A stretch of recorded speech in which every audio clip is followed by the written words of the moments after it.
Welcome back to Mama Mystery. I am your host, Kelly. And I am your co-host, Kelly's husband, Austin. And before we get started with today's episode, we have some new Patreons to shout out. Let's go. Lauren Young, Kristen Darling, Caitlin Franklin, Maddie Weiss, Amy Jones, Amy Johnson, Megan Reeves, and April Veal. Yeah. Woohoo! Thank you so much to our Patreons.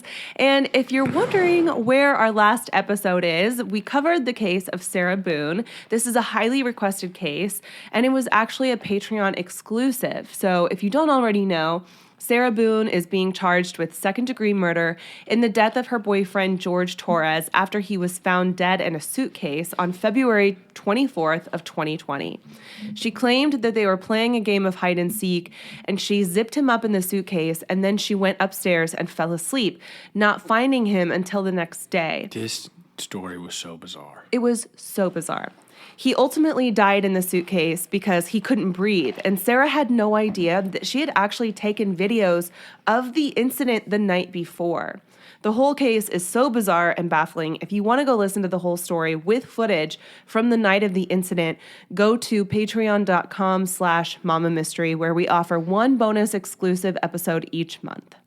That was like a wild story, and she was nuts. And you also did a really good job of incorporating video and interviews. Thank you. That was wild. Yeah, we included a lot of footage from that case because there wasn't really much to talk about. It truly was one of those cases where like you kind of just have to see it or hear it for yourself to be able to understand why we're saying it's so bizarre. Mm-hmm. And maybe there were times that like we didn't take it super seriously, but it was just such a bizarre case. Yeah. It's hard to be super serious and when they discovered her phone and all that, it's crazy. She had no idea. She had no idea because she was so drunk. Oh, geez. Okay, well, we're going to get into today's episode.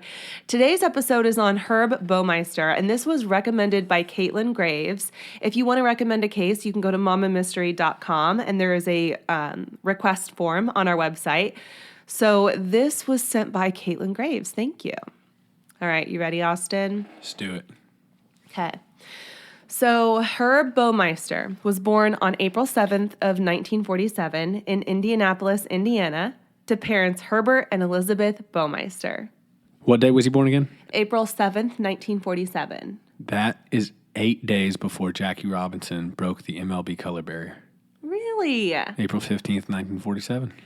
No way. That's pretty cool. So Austin, if you don't already know this about Austin, he is a huge sports fanatic. And so he has tons of sports memorabilia. He knows random rogue facts about sports, and he's like a little encyclopedia of sports knowledge. Yeah, that I don't know shit about crime. Yeah. That all of you people up until this point think that I am not very knowledgeable, but I am. The way that you view sports memorabilia is probably the way we view true crime. That's fair. Yeah. So anyway, he was born to parents Herbert and Elizabeth Baumeister. He was their first child, and his dad worked as an anesthesiologist while his mom stayed home. They went on to have 3 more kids, a sister Barbara and 2 brothers for Herb. That was dumb. No, keep going. I just don't know why I said it that way, but he had a sister Barbara and 2 brothers, Brad and Richard. Okay? All right, let's move on. So his childhood was reportedly pretty normal, maybe even comparable to the Beaver Cleaver TV show. Do you know what I'm talking about when I say that? I have no idea what you're talking about. Well, that's fine, because it's a very old school, like back when it was like black and white TV shows. It might have been like sepia toned. Maybe they had color. I don't freaking know. But it was basically a show about just this picture perfect little family in like suburbia. I mean, it was kind of like a Brady Bunch for the 50s. I don't know if I'm even in the right decade. I'm probably going to get some hate for that. But anyway. That's funny. So they had this very normal childhood, okay? But there were some incidents where he exhibited some unusual behavior. He would make comments to his friends expressing his curiosity about what it would be like to taste human urine. Like, I wonder what pee tastes like. That's weird. That's golden shower stuff. It reminds me of that quote that is from Dodgeball. Is it necessary? Is it necessary? Is it necessary for me to drink my own urine? No, but it's sterile and I like the taste. Patches O'Houlihan. Yes. All right, I need to shut up.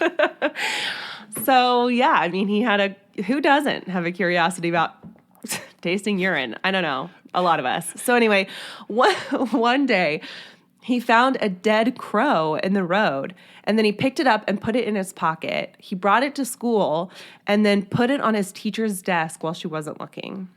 Okay, I was thinking the whole time, what a weirdo. And then he put it on his teacher's desk, and I was like, that's kind of funny. That's something you would probably do. Consider it. Another time, and I'm not sure if this was the same teacher, but he urinated on his teacher's desk. So this prompted his dad to take him to get some psychological testing done. But the findings aren't widely known, besides the fact that he was diagnosed with schizophrenia and with possibly more than one personality. But it wasn't very obvious to everybody. And even his wife later on in life didn't realize that that was his diagnosis. That's pretty weird. So he went on to North Central High School, and he was a bit of a loner. He kept to himself. He didn't date. He was super smart, though, and he was involved in the chess club and biology, geology, government, and international relations. He was very smart, but just an odd duck among his classmates. So in 1965, he graduated from high school and started at Indiana University studying anatomy in hopes that he could follow in his dad's footsteps and become a physician. But Herb dropped out after one semester and started working at the Indianapolis Star as a copy boy. According to an article for People magazine written by Richard Jerome, while he was working there, he and his friend owned a hearse together. So he would show up for work driving this hearse. And of course, this would cause a lot of people to wonder, what is up with Herb?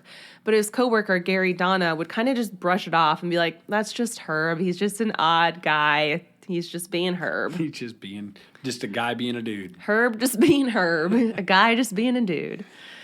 In 1967, he reapplied to Indiana University, and this is where he met his wife, Julie Sater. Herb and Julie had a lot of the same interests, and according to Julie, they both liked old cars, and they were young, conservative Republicans. The couple eventually got married in 1971, but there wasn't much of a mutual attraction between the couple. And although Julie found Herb to be good-looking, they were very rarely intimate with each other, with Julie admitting that during their entire marriage, they'd only had sex 6 times. Holy shit. No. That's not a happy marriage. No. It's a very important part of marriage. That does not a happy marriage make. Oh my gosh. That's sex one time every 5-6 years. Yeah. Guy probably was so clogged up. Well, they hadn't been married for even a year, and Herb was very depressed. No shit. So, which I'm not laughing. You don't need to explain why you're laughing. It's a pretty serious topic. No, I realize sex is serious in a relationship, but besides that, he was very depressed, and he was so depressed that his dad stepped in and had him committed to a psychiatric hospital, and he was there for over a month and treated for his depression. That's a roller coaster. That's true crime's a roller coaster. Yes. So after he got out, Herb got a job working for the State Bureau of Motor Vehicles as a supervisor, while Julie worked as a high school English teacher. They had 3 kids together, Marie, Eric, and Emily, and they were a very tight-knit family, spending a lot of time together. But while Herb was working for the state, he came across a letter that was addressed to the Indiana's state governor, and before forwarding it on its way, he urinated on it. Oh. What is this guy's obsession with peeing on things? Man, different. So he eventually got caught and lost his job in 1985. So after losing his job, he started working at a local thrift store and got the idea, along with Julie, to open one of his own. So in 1989, he borrowed some money from his mom to open his own thrift store that he called Save-A-Lot. They sold used clothing, but also gave some of their profits to charity. And at first, they were seeing great success with their store, so they opened a second and then a third. And at first, the business saw great success. But by 1994, the business started to suffer, and so did Herb and Julie's marriage. So in an effort to resolve some of their marital issues, they put more of their focus back into their family, and they purchased Fox Hollow Farm, which was an 18-acre estate where the kids could run and play, and an 11,000 square foot Tudor-style home with an indoor swimming pool. I mean, this place is gorgeous. And the kids were enrolled in a private school, and in the summers, Julie would take them to the lake, while Herb would stay home and take care of the family business. Like, everything seemed to be, getting better. Mm-hmm. So in November of 1995, Julie was working at one of the Save-A-Lot locations, and a cashier told her that someone was up front asking to see her. So she goes up to the front of the store, and it's a detective. And apparently they had received a tip about a man named Brian who allegedly brought a man back to her property and assaulted him years prior. So according to the victim, whose name is Tony met this guy, Brian Smart, at a local gay bar, and Brian told Tony, "Hey, let me take you back to my boss's place." So they left in Brian's car, and Brian drove a long way to seemingly the middle of nowhere.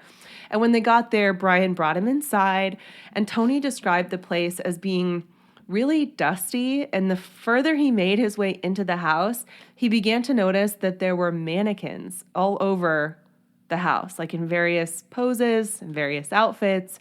One mannequin was standing behind a bar like a bartender. One was dressed in a dress and a scarf. What? Another was in a sailor's outfit. Just mannequins all over this house. Just mannequins. That's weird. Yeah.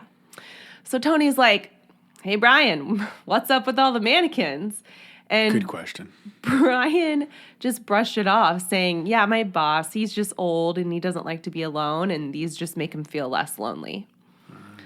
So Brian brought him into the room with the indoor swimming pool, and they get into the pool together. And Brian started kind of coming on to Tony, and before he knew it, Tony had a hose around his neck.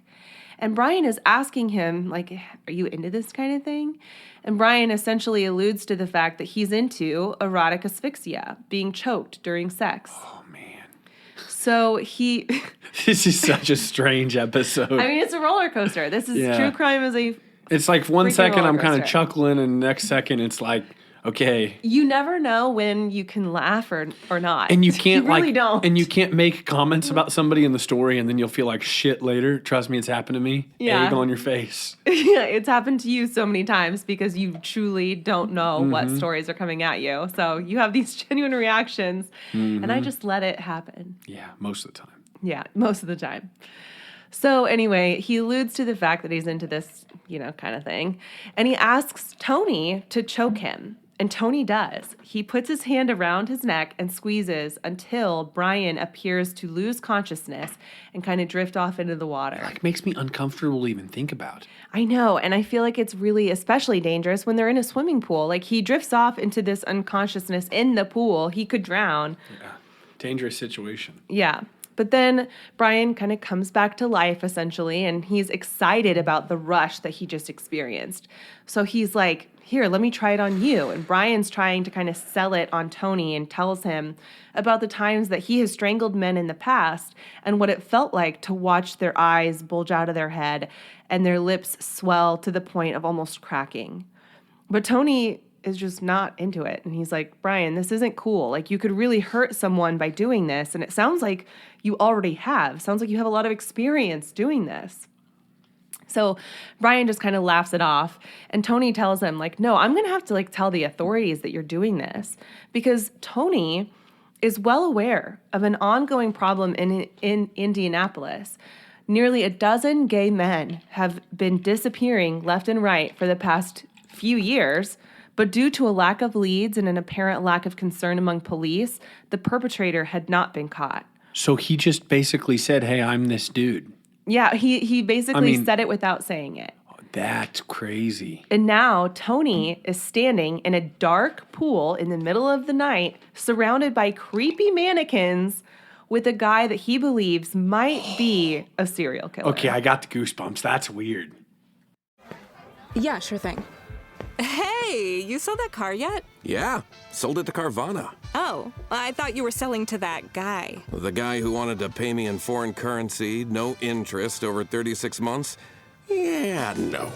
Carvana gave me an offer in minutes, picked it up, and paid me on the spot. It was so convenient. Just like that. Yeah? No hassle. None.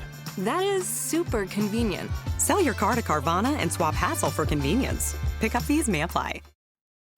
So miraculously, Tony was able to escape from an unfortunate fate at the hands of Brian Smart. So he went to the police and told them what he knew, that there's this man named Brian Smart, and he picked me up at a gay bar, and he took me back to his boss's place out in the middle of nowhere, and I am fairly certain he is the reason why these gay men are going missing. Well, police searched the name, but it yields no results, and without a clue as to where this guy's boss lives... I just put it all together. This is Herb. Holy shit. I'm sorry. I had to barge in there. That was crazy. Mm-hmm. So police are at a standstill because they've been given a fake name. They have no idea. They have no other lead. Now it's 1995, and years have gone by since men from the gay community started and continue to vanish. In fact, one of Tony's own friends, Roger Goodlet, went missing in July of 94, and now Tony has this strong feeling in his gut that he knows what happened to him. And if he could just figure out how to get back in touch with Brian Smart, then maybe he could stop this from happening. Well, on August 29th of 1995, Tony is hanging out at a local gay bar, and when he looks up, he spots him. Brian Smart is there in the bar. Tony regains his composure and comes up with a plan, and he asks a friend of his at the bar to inconspicuously follow Brian to his car when he leaves so that he can get his license plate number. He does, and Tony immediately takes it to the police. They run the plates and discover that the car is registered to a married father of 3 named Herbert Baumeister. Holy shit. Do you think when I guessed that, like the listeners thought it too, or did I completely ruin it? No, I don't know. It just hit me. I was like, I gotta say it. No, yeah, I think that's, the point is that it's going to hit you at some point, whether I have to tell you or you're going to realize it yourself. It's kind of like you and I watching movies together. I always predict the ending long before you realize what the movie's even called. That's true. Okay. So one of the detectives... Kind of a hater dig there, but go ahead.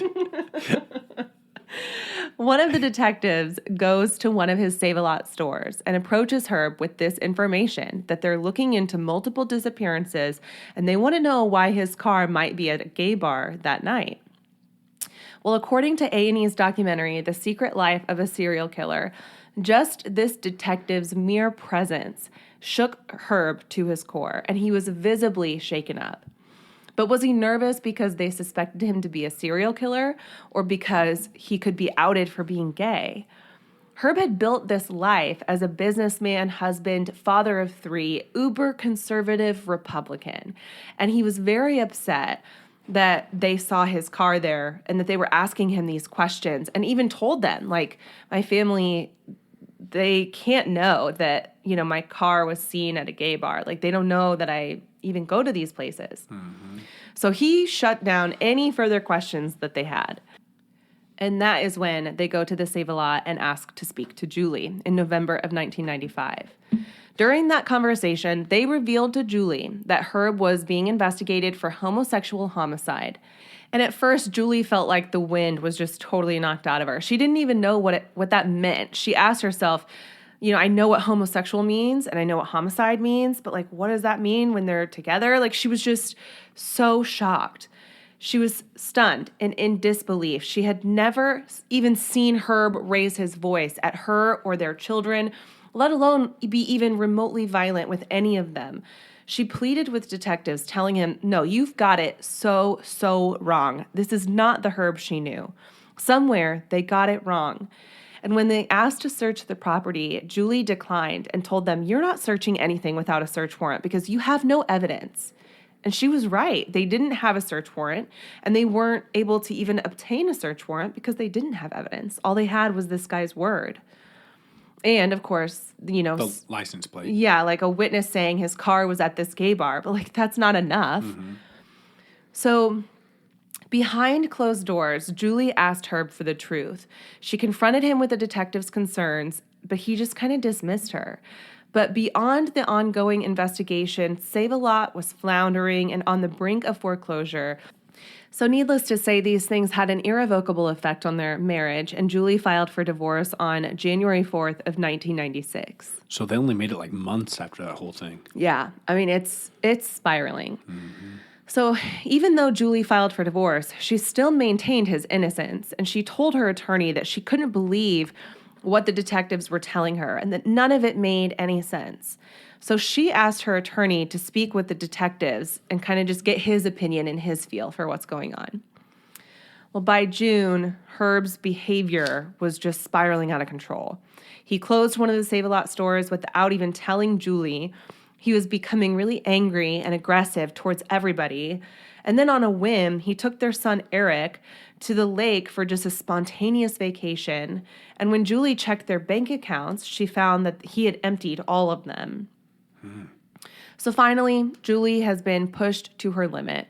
She called her lawyer and said, "Get me in contact with Detective Mary Wilson. I have some information she needs to know." So Detective Mary Wilson drives out to Fox Hollow Farm and meets with Julie. And Julie starts telling her a story about a time in 1994 when their son Eric was walking through the woods in their backyard with his friend, just exploring like kids do, and they came upon a human skull. I just got the goosebumps. Eric ran home to tell his parents, and they both came out to see what he was talking about. Well, Herb didn't seem too alarmed at the time because he assumed maybe the bones belonged to his dad. His dad, being a physician, had saved bones from an anatomy course that he took in med school. And Julie just believed him. She didn't even think twice about it. And she recalled that he just kept everything. He was almost like a hoarder in that way. He just never got rid of anything. So I think in her mind, she was so naive that she just kind of Believes this crock put of the shit pieces story that together like a and was like- 12-year-old would come up with. Yeah, and was just kind of like, all right, that sounds fine. Yeah. So then she goes back out a week later and the bones were all gone. But she never forgot about that moment. And when she told Detective Wilson, she told her that it was a complete skeleton and it looked like someone had just laid down and died there.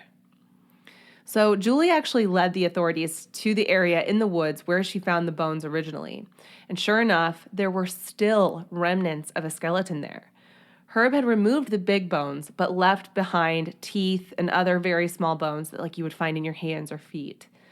They scoured the rest of the area and began finding even more bones. Some were intact and some were burned. They found more than 5,000 fragments of bones belonging to at least 11 different people. 8 of them were confirmed to be from missing men in the area: John Lee Bayer, Roger Goodlett, which was Tony's friend, Stephen S. Hale, Manuel Resendez, Alan Wayne Broussard, Jeffrey A. Jones, Michael Frederick Kern, and Richard Douglas Hamilton. And all of this is discovered because she came forward with a story that was swept under the rug for all those years. Yeah, and if she had come forward sooner, Tony's friend could still be alive. Oh my goodness. So Detective Wilson drove up to the lake house where Herb and Eric were staying, and she took Eric, but she had to leave Herb there because the bodies were found outside of her jurisdiction, which would make her an assistant on the case at that point instead of a lead investigator. So it was turned over to Hamilton County officials. They took over the case, and Sergeant Kenneth Wisman made the call to gather some more information before apprehending Herb. So he literally let Herb slip right through his fingers, and Herb vanished. So Herb was finally found after about a week, after his brother told police that he had just heard from Herb a couple days prior, that Herb was heading north and desperately needed money from his brother. So his brother told police this, and they started tracking him. And a few days passed, and on July 3rd of 1996, Herb settled in at Pinery Park in Ontario, Canada. He wrote a 3-page letter to his family admitting that the reason for his impending suicide was because of his failing business and failing marriage. But he never once made mention of the remains being found on the property or his interest in men. And at the end, he wrote that he would now eat his favorite snack, a peanut butter sandwich, and go to sleep. He was found with a self-inflicted gunshot wound to his forehead from a .357 Magnum the next day by campers. The night before he died, a Canadian trooper approached his vehicle while he was asleep in the car, and she asked why he was sleeping in his car, and he told her that he was just a tourist trying to catch a quick nap before he went on his way. She observed some luggage in the back of his car and a pile of videotapes. Well, the videotapes have never been discovered, and many wonder what could have been on those videotapes.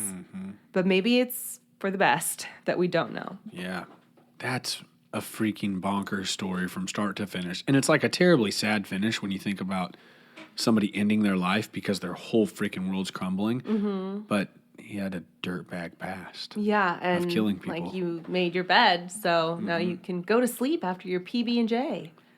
Probably piss all over yourself too. Does that mean? Are you gonna? Oh my God, kind of. But I think I'm gonna leave it because no, because he killed a bunch of people. So like, are we gonna have sympathy for a serial killer? No. No, it's the answer. No. So police actually believe that there are more victims of Herb Baumeister that they aren't even aware of, and some of the remains that they've recovered from the woods have yet to be identified. To this day, the Hamilton County Coroner's Office has requested that if anyone believes they may be a relative of a potential victim or missing person from the 80s or 90s, to offer their DNA to see if it yields a match. So Julie Baumeister eventually sold Fox Hollow Farm to Robert and Vicki Graves, but she still had to file for bankruptcy soon after. And since purchasing the farm, Rob and Vicki claim that they still randomly find bone fragments to this day, and that every time they do, they just turn them in to like a lab in Indiana. The property has also been the subject of a documentary called The Haunting of Fox Hollow Farm, where paranormal investigation teams investigated the property and apparently communicated with some ghosts on the property. Creepy. Do you believe in ghosts? That's a Mama Minute topic, I think. Just answer me. I kind of. Wow, that took a whole minute. All right. Great episode, Kel. Hey, make sure you come back on Friday for Mama Mystery Headlines. I'm going to talk about this week's top stories. We have updates on Lindsay Clancy. We also have updates on Gabby Petito. Lots of things happening. The Alec Murdaugh case is still ongoing, and it just seems like he is getting buried in all this testimony. So You did a really good job on that. I just listened today for the first time. yes, thank you. I'm glad you liked it. We need to get you on there so that maybe you can deliver the happy story at the end, because I I like always that. include a positive story at the end just to kind of lighten the mood, because we always talk about heavy stuff, and I try to keep it light, but maybe that's what we'll have you do. So that's Because I'm your a positive homework. dude. Yeah, that's your homework, is to find a good, positive, uplifting story for Friday. I'll give you some homework. Mama. Oh, dear. Mystery out. Bye.